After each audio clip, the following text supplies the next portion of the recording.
जब भी आपको रिपोर्टेड स्पीच करना होता है तो आपको इसमें क्या करना होता है, सबसे पहले तो कुछ रूल्स फॉलो करने होते हैं। ठीक है, कुछ वर्ड्स को आपको इंटरचेंज करना होता है।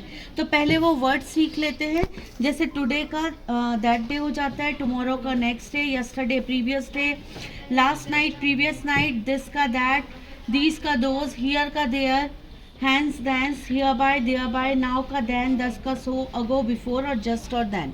इसमें से ज़्यादातर ये जो नीचे वाले हैं ना, ये बच्चे गलत कर देते हैं, तो आप इनका थोड़ा एक्स्ट्रा ध्यान रखेंगे।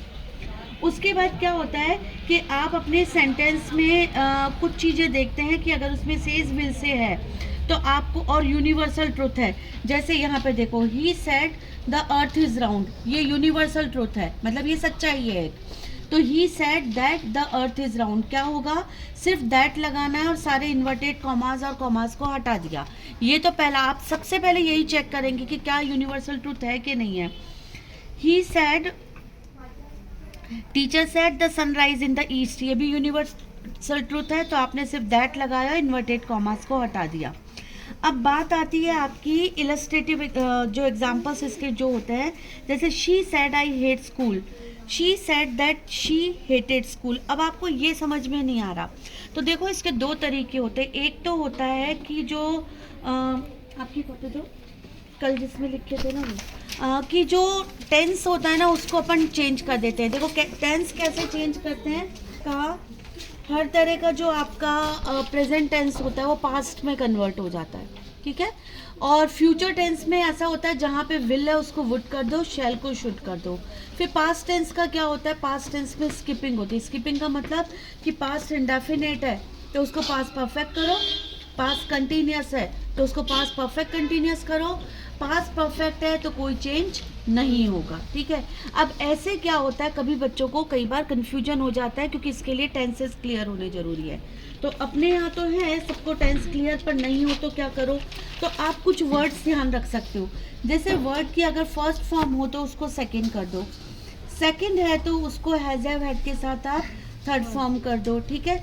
अगर आपकी थर्ड फॉर्म है, आपका हैज़ और हैव है, जहाँ पे भी हैज़ हैव है तो उसको आप हेड कर दो।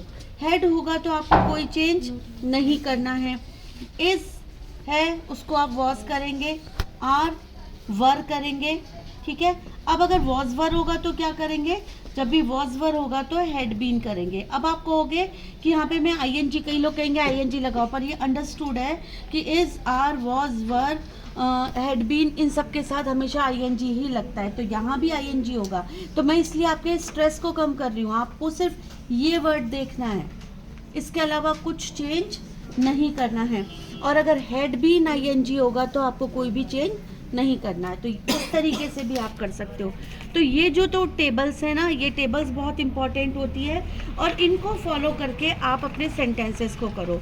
ग्रामर में किसी भी चीज़ को पढ़ने के लिए सबसे बेस्ट तरीका होता है कि आप सॉल्व एग्जाम्पल लीजिए, आप सेंटेंस को रीड कीजिए, अपना आंसर क्रिएट कीजिए and immediately check your answer whether you have written right और रॉन्ग। अब अगर इसमें आपको समझ में नहीं आता तो क्या करना है, तो मुझसे पूछना है, ठीक है। पहले अपनी ये कोशिश तो कीजिए, जब आपको टीचर ने 2 बार समझा दिया। से जब होता है तो उसको टेल कर देते हैं, बीच में आपको दैट लगाना होता है, ठीक है। Ram said I met him last year, तो जो स्टेप बाय स्टेप देखना। Ram said that he had met him the previous year, क्या क्या चेंज किया, वर्ब की सेकेंड फॉर्म थी तो उसको मैंने हेड के साथ, थर्ड फॉर्म भी वही होती है। फिर लास्ट ईयर था, उसको मैंने प्रीवियस ईयर किया, सारे कॉमास हटाए और बीच में दैट लगाया। एक सेंटेंस और करते हैं। He said I like pizza, he said that he liked pizza, verb की फर्स्ट फॉर्म थी, फर्स्ट फॉर्म को हमने क्या कर दिया, सेकेंड फॉर्म कर दिया और इन्वर्टेड कॉमास हटाए और दैट लगा दिया। समझ में आ रही है बात। अब देखो, she said you must keep this door locked, she said that I must keep that